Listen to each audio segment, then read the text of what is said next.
Hello दोस्तों, नमस्ते, प्रणाम। मैं विद्या यादव और अपने चैनल पे आप सभी का स्वागत करती हूँ।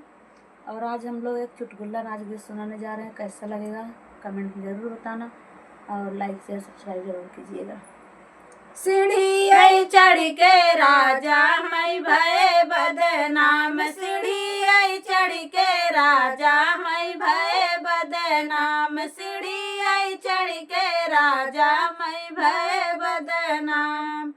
पहली सीढ़ी चढ़ले ससुर मोरयवले, पहली सीढ़ी चढ़ले ससुर मोरयवले, घुघुटाई काढ़ी राजा मैं भय बदनाम, घुघुटाई काढ़ी राजा मैं भय बदनाम।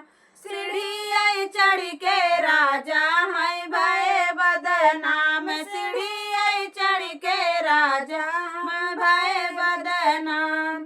दूसरी सीढ़ी चढ़ले भासुर मोरयवले, दूसरी सीढ़ी चढ़ले भासुर मोरयवले, छुती हर होई के राजा मैं भय बदनाम, छुती हर होई के राजा मैं भय बदनाम।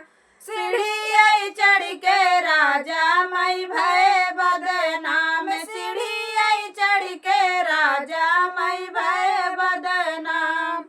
तीसरी सीढ़ी चढ़ले